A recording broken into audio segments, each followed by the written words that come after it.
It is the News Blitz with Randy Wang on Talk Radio 790 KABC. We're here every single day from 5 to 6 talking about the local issues that matter to you most and taking your phone calls at 800-222-5222.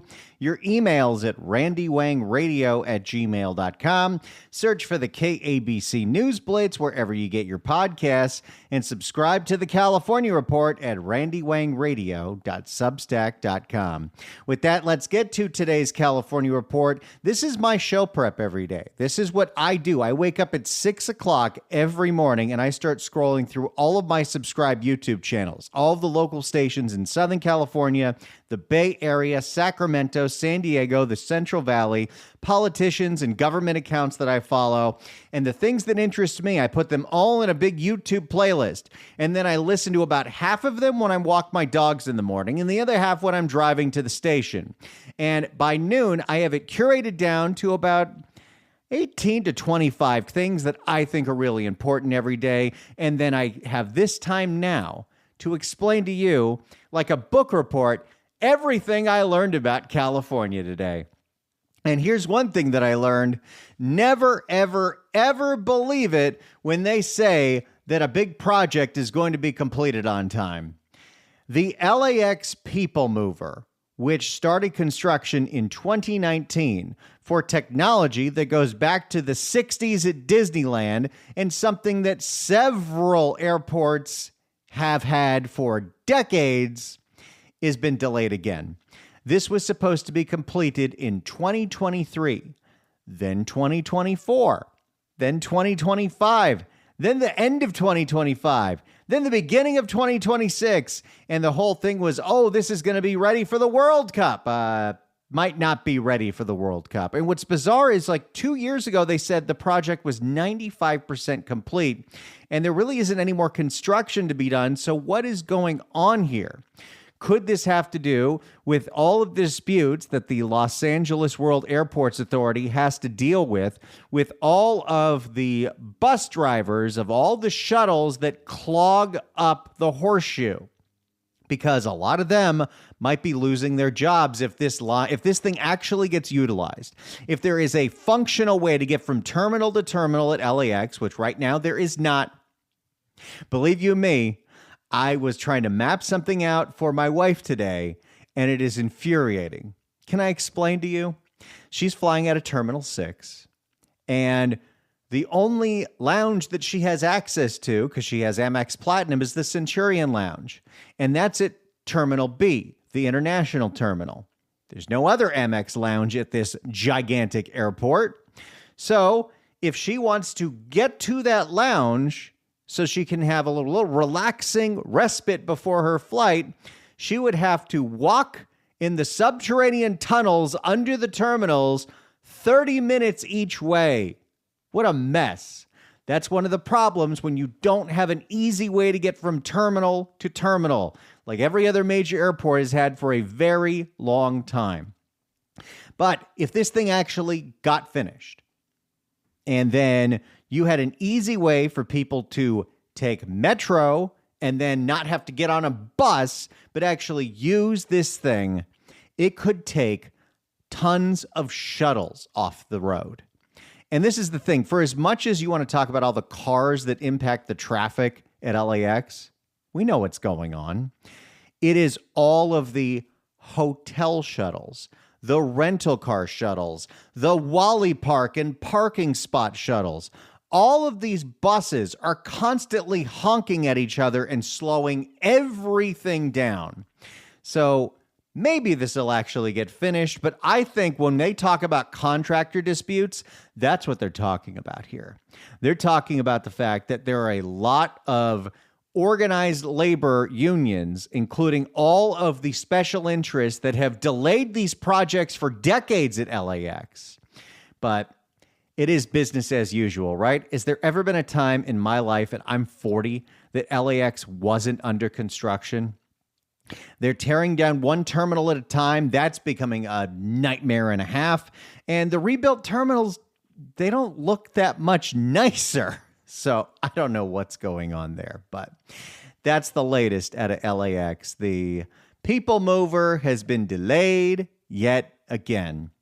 Now, when it comes to the fire recovery, upsetting story in Altadena is Altadena residents speaking up about the fact that 25% of all homes sold in that disaster area happen to be from private equity investment firms.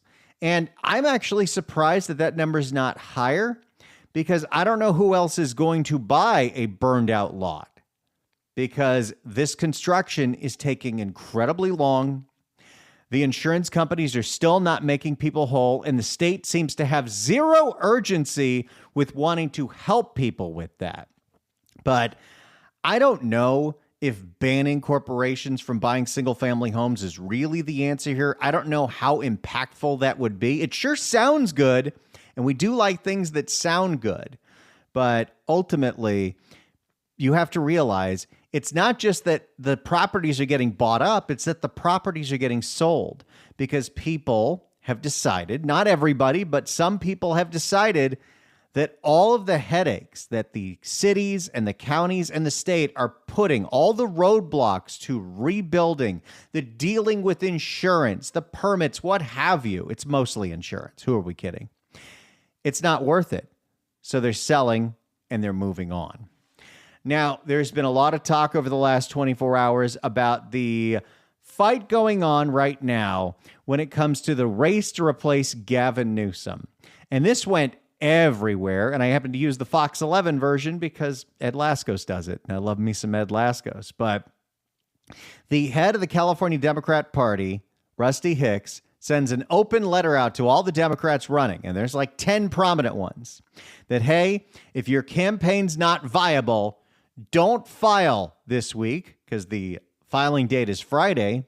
And if you do file and you don't have a pathway by April 15th, you need to get out and endorse somebody else, because the polling is stretched so thin. They are really worried that it is going to be a top two runoff with Bianco Hilton, Hilton Bianco.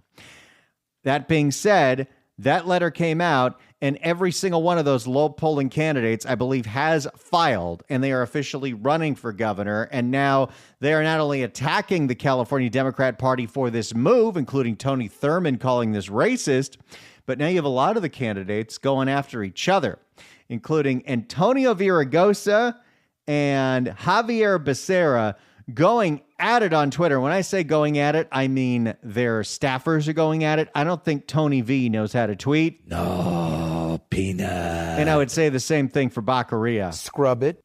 Now, Gavin Newsom notably has been ignoring the governor's race, and it's not something that's unique to him. Jerry Brown didn't endorse when he was termed out. I don't think Arnold Schwarzenegger endorsed when he was termed out. But Gavin Newsom, 2 days ago at a press conference, was asked about the race and said, I hadn't paid attention to it. In fact, I've probably been taking away so much attention that nobody's paying attention to it, which is true. But here we are. Now, Gavin Newsom says Rusty Hicks has texted him, and now he's concerned. He says he doesn't know what he's going to do about it, but he's concerned that there are too many people running. And finally, in Southern California, this is a really, really, really tough thing to acknowledge based on all the emotions that are coming out of the Pacific Palisades. But the more and more that we have learned, especially with the depositions that came out last week from the on-the-line firefighters that testified that they still saw smoldering and they still saw coals, and they couldn't even pick this stuff up with their gloves, it was so hot, and yet they were told to roll up anyway. The attorney for the suspect in the arson case of the Lockman fire that became the Palisades fire is now saying that all these charges should be dismissed, because you could argue, yes, he caused the fire and that became the Palisades fire. But what about the negligence of the city and the county and the state of not fully putting out a fire? Can you really put that all on this crazy kid? And I don't know. I don't know how a lot of these charges are going to hold up in front of a jury. Now, I don't think the case is going to get dropped, but there is certainly reasonable doubt that can you really put all of this on Rendernecht? And I don't know if you can. In the Bay Area, Daniel Lurie, the mayor of San Francisco, is dealing with even there's been so many improvements in San Francisco. It's not perfect, but it definitely is better than it was. That being said, they've got an over $800 million budget deficit, and that means job cuts across every single department. Although I would argue the first thing that should be on the chopping block is any nonprofit having to do with harm reduction, ambassadors, or homelessness. Cut all of that immediately. So much of that is waste, fraud, and abuse. But every department is looking at job cuts, and it's tough right now. And at the same time, you're going to see so many potential tax increase measures on the ballot, including, and this is true, in San Francisco, if enough signatures get collected, there may be a sales tax increase to bail out Muni, their transportation system, and right below it will be a property tax increase to bail out Muni, their transportation system. And I love this story. I've told you one of my favorite reporters in the Bay Area is Leanne Melendez of ABC News in the Bay. And she uncovered something pretty fantastic. California banned plastic bags famously in 2014, but that bill had a whole lot of loopholes, including, of course, the grocery stores getting 10 cents and the plastic companies figuring out a recyclable bag that uses way more plastic that nobody actually recycles. Well, that finally was done with the newest law that bans even those plastic bags, because in the 12 years that we had the plastic bag ban, plastic usage went up in the state of California. So it was pointless. But here's what's interesting.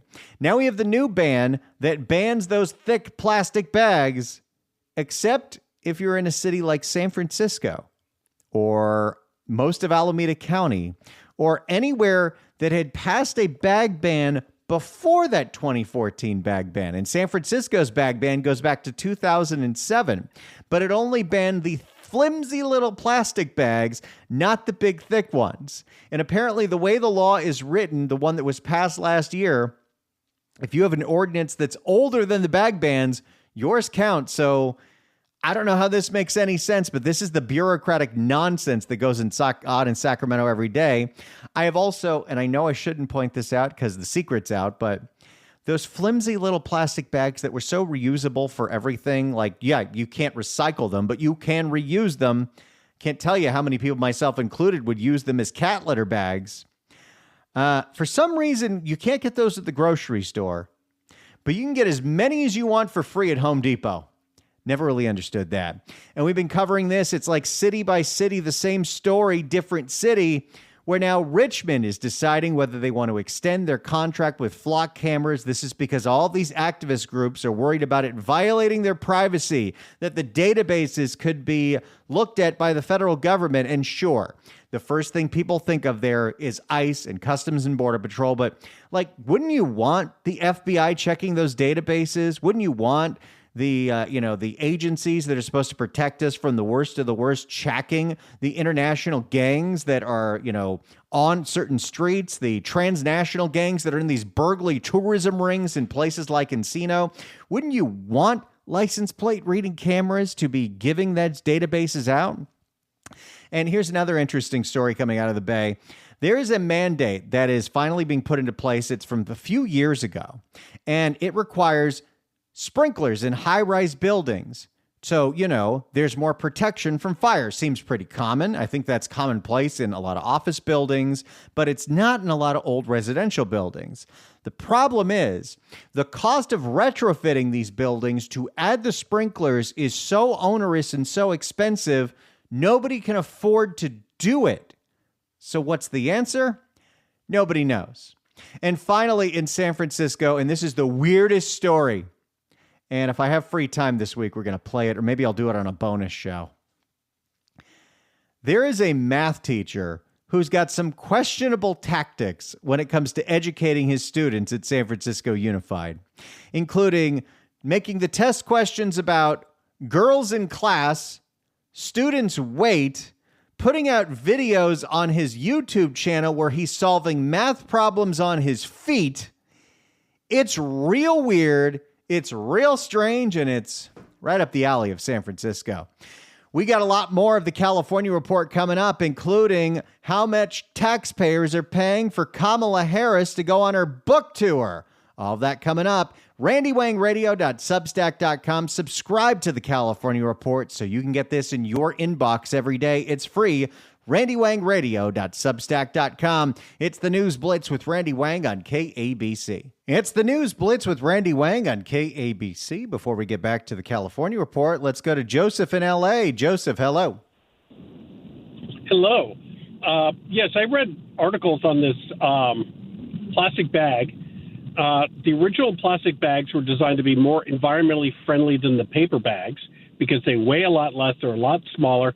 So just in your shipping alone, you're reducing a lot of fossil fuels. And then if you use the heavier duty, and this is from a European study, if you use the heavier duty plastic bags, you have, for the same equivalence of the original lightweight plastic bag, you have to use them 42 times to be equivalent. And if you use a cotton bag, you have to use that cotton bag 1,100 times for the same environmental impact of the old lightweight plastic bags. And if you use an organic cotton, that has to be used 20,000 times for the same environmental impact. The other thing you will also know about the bags people reuse and reuse, they're dirty. You're putting your food in dirty bags that have bacteria and other things. I've talked to cashiers. They've seen cockroaches coming out of some people's bags. And and the smell from them, because they've been reused so many times, they say it's just disgusting.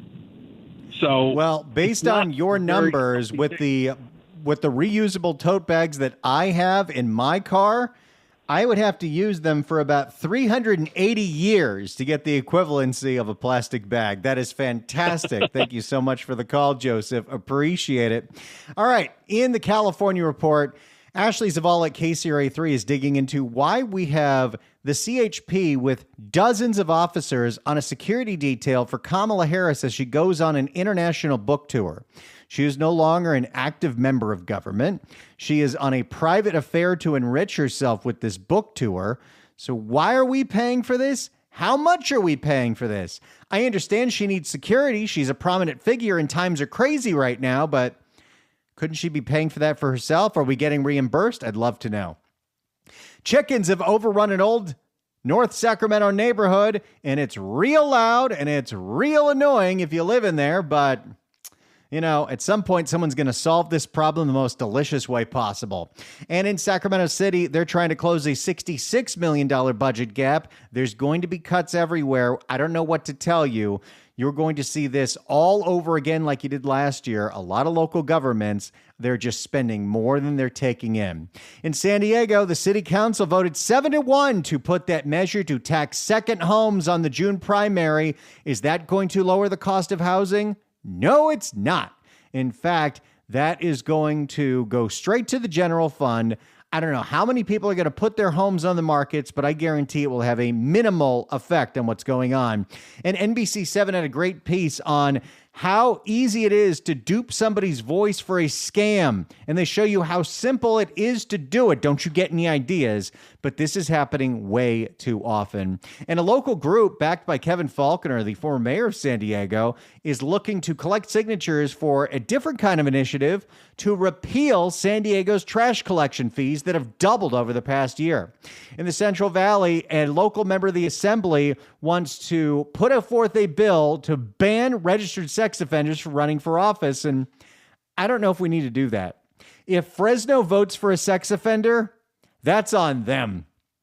And in Porterville, a senior housing facility that is run by the state had to be shut down by Tulare County because it was so decrepit and disgusting inside. And we got to figure this out. Elder care is only becoming a much bigger problem as we go out.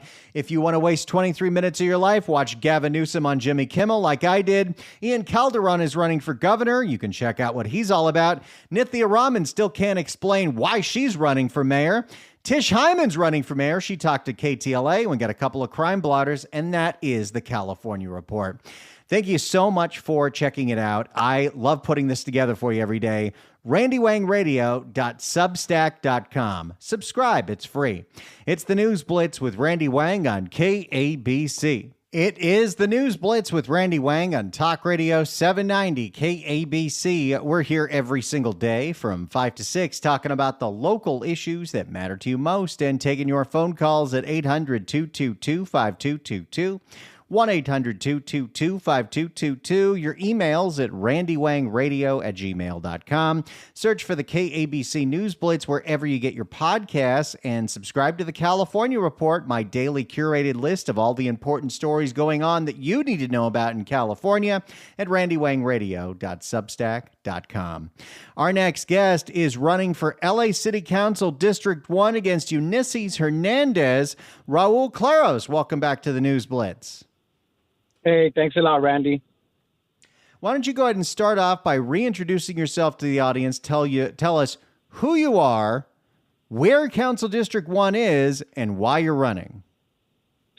Sure. So your listeners can visit my website at raulclaros.com. I'm a son of the district, born and raised in Council District 1 in the southern portion, Pico Union, Westlake, which has been disenfranchised for a few decades now.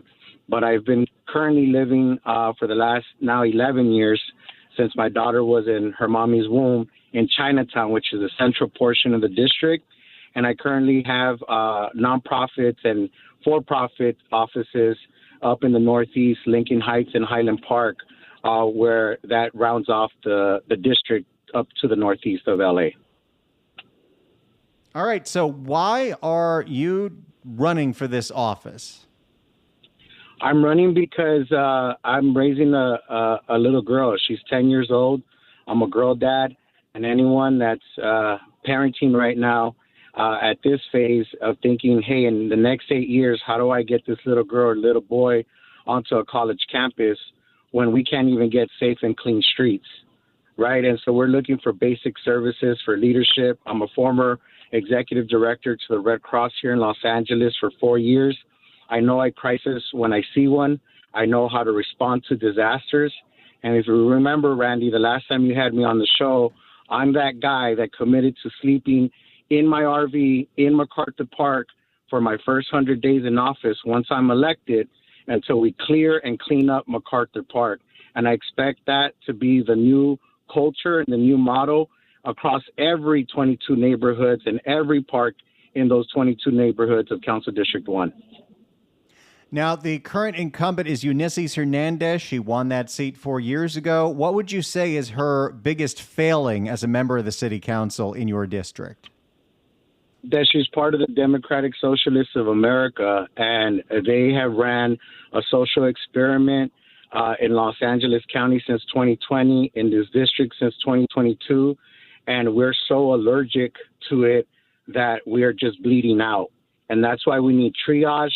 We need to be able to go into the core issues, address those issues, and not leave until they are resolved. And even when they are, we need to stay there to see that there's a sustainability plan for the mid to long term. And right now, all we have is Band-Aids. One of the issues that is very prominent in your district, but throughout the entire city, is the fact that so many street lights are not working, whether it's due to deferred maintenance or rampant copper wire theft. Ulysses Hernandez's solution to this is to use her discretionary dollars to put some of those money towards solar lights, which they say can't be vandalized in the same way. How would you tackle that problem? Because we all know that it's the darkened street lights that just increase crime everywhere in the city of Los Angeles. Well, I start off with questioning, why did it take her 4 years to finally all of a sudden come up with this epiphany that maybe solar lights is better? Why has it taken the whole city council 4 to 5 years to finally start even addressing copper wire as a serious issue? I currently advise District Attorney Nathan Hochman on homelessness. And at our advisory board meetings, these are the type of issues that we have asked our district attorney as well as our state legislators to upgrade the consequences, right? And so that is something that I plan on doing once I get to city council, is to really look at what I can work with our county, our state legislators to really make sure that the consequences are felt when you're making Los Angeles that much more unsafe. Well, and I got to tell you, this is an issue that just it makes me scratch my head, because while I do understand it can be hard to catch people in the act that are doing this because they can do it so quickly, unlike so many other stolen goods, when you're talking about copper wire, you have to be selling it to a very specific place. And to be a smelter or recycler or a junker in the city of Los Angeles, you have to be a licensed business. So why do you think it's so difficult for the city to crack down, not even on just the people stealing the copper wire, but the licensed businesses that are buying the copper wire? Well, because we don't have enough officers. My current opponent believes that we shouldn't even have a police department. Okay, she's a self-proclaimed abolitionist. So when you don't have enough of enforcement, and then the few enforcement officers that you do have there don't have the support from the local council member, right? Whether it's homeless, whether it's drug addict folks, her line is leave them where they're at, right? And so there's a cross-wiring there on leadership. There's an absence, a ghost type of leadership. We need somebody that's going to come in, empower not only the workforce of the police department, but the current police department to say, go catch the bad guys. And then this is where I'm working with the district attorney's office, as well as challenging our city attorney's office, that we got to upgrade the consequences on the prosecution side so that the message can be clear that that is going to change starting 2026. And I think both Nathan Hochman and our current city attorney, Heidi Felstein Soto, are doing a great job this year in tackling that. And I plan on being part of that team to bring some real solutions to the city of Los Angeles. We're speaking with Raul Claros. He's running for LA City Council District 1. Now, I got to pick your brain on something, because I found this to be the most fascinating thing I heard at an LA City Council meeting this year. The city is facing probably another budget deficit. They're looking for all different kinds of ways to raise revenues. And one of the places where the city has identified a place where they can increase revenue is the fact that we currently have an unbelievable amount of unlicensed, illegally operating cannabis stores in the city of Los Angeles, cannabis growers in the city of Los Angeles. You can do it legally, but the permits and fees are very high, and apparently there's so little punishment for the people doing it illegally that they operate with complete impunity. So there is a measure that the city council wants to put on the ballot in June that would change some language, not that they could shut down these, because apparently it's impossible for the city attorney to shut down the illegally operating pot stores or go after the landlords, but to send them a bill so they can pay business taxes. Do you think this is a wise approach to solving our budget crisis? No, I think it's a waste of time. The cannabis industry cannot keep up with the black market because, again, there's a lack of enforcement. We have to stop making these blanket laws that feel good, sound good, especially during election time. And in reality, you don't even have the bandwidth or capacity to enforce it. Just look at street vending, for example, right? We're going to stay away from the homeless encampments, right, for a moment. But if you look at both homeless encampments and street vending, it's not enforced. LAMC 4118, Los Angeles Municipal Code 4118 is never enforced the way it's supposed to because we don't have enough of the enforcement officers or the backing from the city council to prioritize this. So again, the question becomes, what's the plan, who's in charge, and where's the timeline? So to try to put another ballot initiative and spend people's energy and time and money is another distraction. Here in Los Angeles, the extreme left, just like at a national level, the extreme right are always masters of distraction. And most of us that are sandwiched in the middle, whether you're an independent, Democrat, or Republican, you're just asking for basic services, trees, sidewalks, streets. You want safe and clean streets. You want to find parking when you get home. You want to be able to get to and from. That's all. It's not rocket science. It's called local government, and it's broken. It's upside down. It's not working, and we need someone with experience like myself. I worked under two mayors. I worked for a city council president. I worked at the state legislature. I worked at the county, city, and state level. So it's new leadership with experience, homegrown, and that's bringing everyone together, not just some of us. We're speaking with Raul Claros. He is running for LA City Council District 1.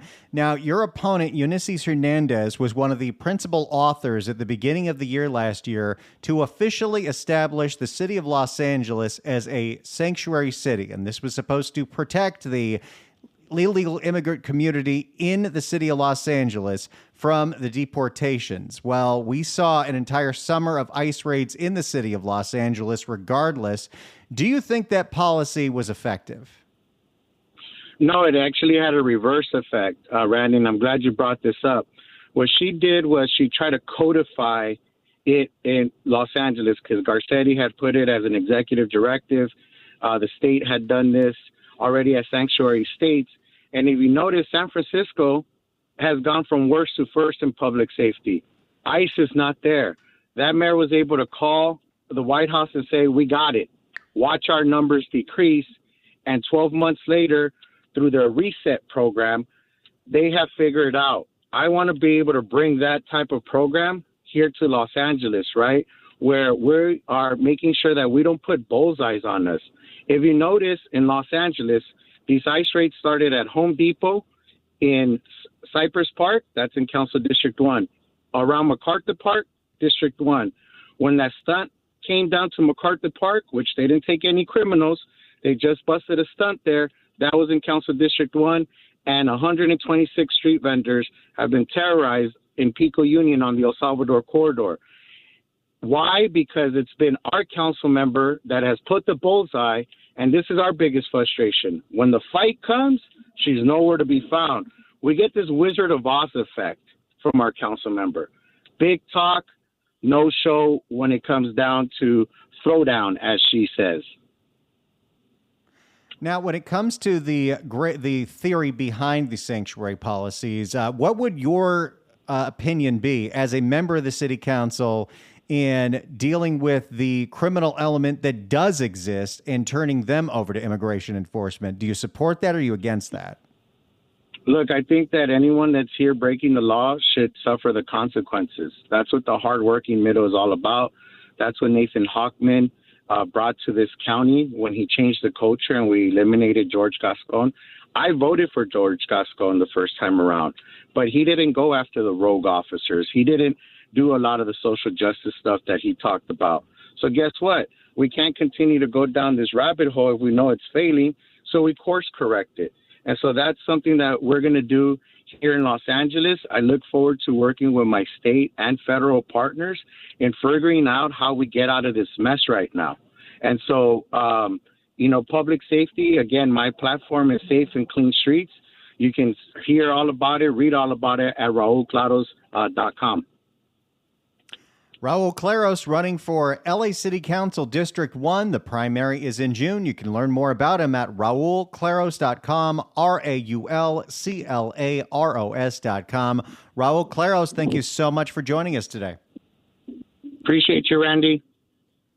Thanks so much for coming on. It's the News Blitz with Randy Wang on KABC.